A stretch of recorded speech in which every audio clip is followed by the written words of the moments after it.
Sir, I I will. didn't ask you about any of that. I asked you if you I understand that. will, however, Mr. you, Matson, don't interrupt me. I've muted Mr. Matson's device because he continues to interrupt me and not let me finish what I'm saying. let me speak to. I've muted Mr. Matson again because he unmuted himself. This one's a real roller coaster. In today's court hearing, we've got a self-proclaimed sovereign citizen who just can't stop talking, and we mean constantly talking. The guy's here because he thought skipping out on his probation officer was a genius move. Spoiler alert, it definitely wasn't. Now he's trying to argue his way out of trouble with a relentless stream of pseudo-legal nonsense. But here's the twist. The judge isn't having any of it. The way the judge shuts him down, quick, firm, and no nonsense, is incredibly satisfying to watch. What do you think about sovereign citizens and how the courts should deal with them? Drop your thoughts in the comments. And if you love Courtroom drama like this, make sure to like and subscribe. Now let's get into it. All stages of the proceeding that you do have a right to be represented by an attorney, and if you can't afford an attorney, the court will appoint one for you at public expense. Do you understand that? I don't think you'd be violating your oath of office, Your Honor, by allowing me to the right to a fighting clause. Sir, I didn't ask you about any of that. I asked you if you understand. I will, however, Mr. Matson, don't interrupt me. The question I asked you is whether you understand that you have the right to be represented by an attorney. I do understand I have a right to be represented by an attorney or not. Yes, sir. Okay. You've previously waived that right. As I said, I have to advise you that at every stage of the hearing. So I have to ask you again, would you like to be represented by an attorney at this point?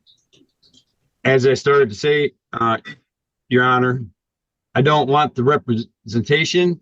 However, I will use the help of handling paperwork due to my means here and having access to certain things in paperwork. I will use your court-appointed attorneys just to help with some paperwork. Okay, so you don't have a right to have the public defender's office do your paperwork or handle any of that. You have the right to have them represent you or not represent you. So that is your choice. Not represent me, that's fine then. All right.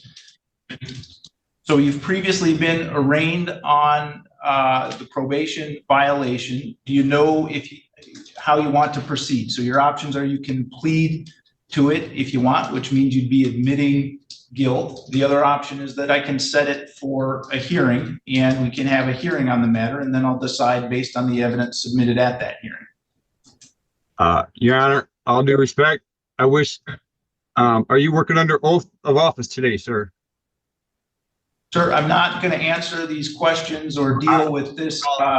We've dealt with you before and your sovereign citizen arguments. I've rejected them all. Citizen. Sir, do not interrupt me. Do you want to have a hearing or do you want to plead to I'll take your silence under your oath, Your Honor.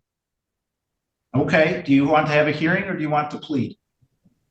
I want the hearing. I want to go to trial. I want to go within the 90 days to a trial or sooner.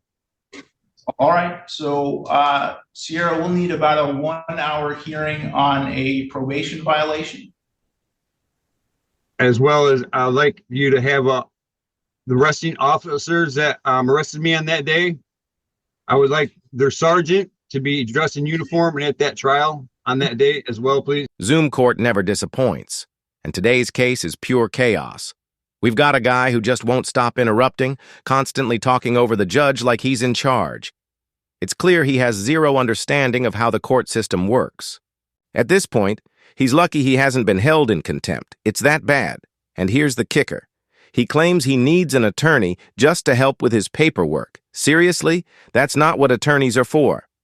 They're not your personal admin.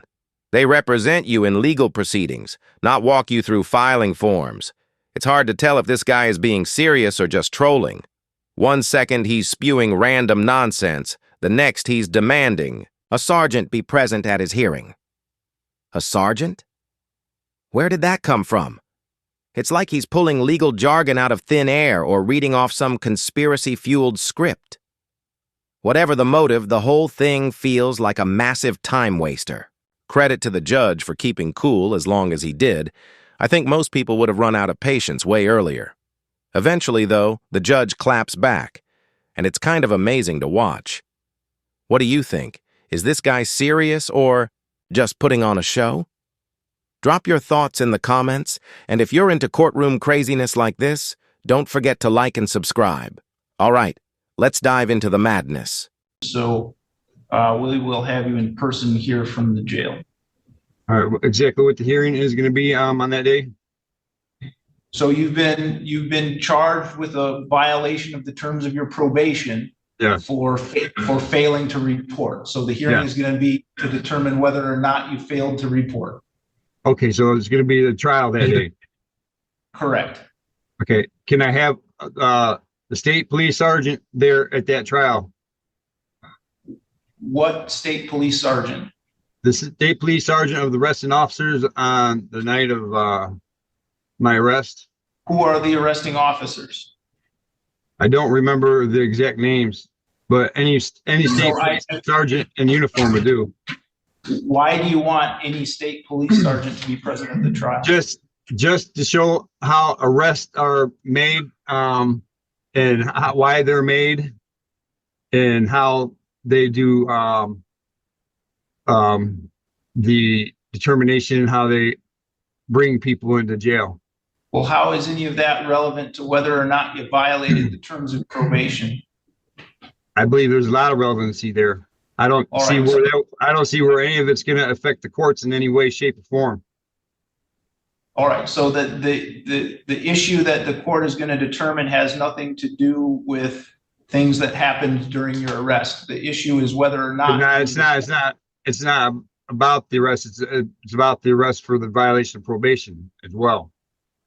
All right. The only issue before the court that day is going to be whether or not you reported. So your arrest doesn't have any relevancy to that. So I'm not going to. I beg to differ, Your Honor. I beg to differ because the jury is going to be a jury of my peers, and at this time, sir, you're not going to have a jury of my peers. Sir, there's not going to be any jury. You're not entitled to a jury trial on a hearing about violating your probation. I'm sorry, I misunderstood. I'm pretty sure that last time I spoke to you, you said that I had the right to a jury trial for determining if I was guilty for a violation of probation. I've never seen you on this violation of probation. I've seen you, or I've seen you just the other day, last week. No, you didn't. A different judge conducted that hearing. You're Michael Olsaver, aren't you? There was yes, Dan Sloan, and then there was you. I've seen both.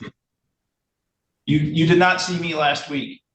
I did. And so you're not entitled to a jury trial on a probation violation. So again, we will have you back in person on. Well, hold up then. So if I'm not entitled to a trial to determine if I'm guilty or not, this is a criminal court, isn't it? It's a criminal court where you have already pled guilty to a felony and been placed on probation. Because I was at risk of dying in this. I've muted Mr. Matson's device because he continues to interrupt me and not let me finish what I'm saying. Mr. Matson, I was saying that this is a criminal court wherein you have pled guilty to possessing a controlled substance, and you were placed on probation. As a result of that, your sentence was to be placed on probation. Subsequent to being sentenced to probation, there was an allegation that you failed to report in accordance with the terms of your probation. That is an alleged violation of probation. There's no right to a jury trial for a violation of probation. So the court will conduct. Let me speak to. I've muted Mr. Matson again because he unmuted himself and interrupted me. We will have you back on April 8th at 3:30, Mr. Matson. This hearing is concluded. Let me know if you want to see part 2 of this hearing, because believe it or not, things actually get even more bizarre. For some reason, this guy is insisting that a sergeant be present at his next court date.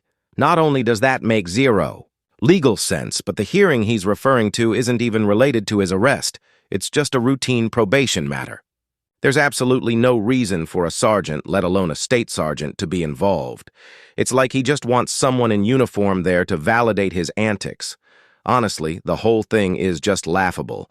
These sovereign citizen types really push the limits, and courts need to start holding them in contempt more consistently. The constant interruptions, the refusal to follow basic courtroom procedures, it's not just disruptive, it's disrespectful. Watching this kind of behavior go unchecked makes the entire justice system look weak, and judges shouldn't have to put up with it. And let's be real, having court over Zoom in 2025, it's not helping. When you're dealing with sovereign citizens, or individuals who may not be mentally stable, Zoom strips away any sense of order or authority. There's no structure, no decorum. It turns into a circus. In-person hearings would bring back at least some control and probably a lot more accountability. Thanks for watching. I'm going to wrap it up here, but if you liked this breakdown, don't forget to hit like and subscribe, and drop your thoughts in the comments. Was this guy genuinely confused or just playing games? He's not the wildest sovereign citizen we've seen, but he's definitely up there. I'd love to hear what you think. Thanks again for tuning in, and I'll catch you in the next one. Take care.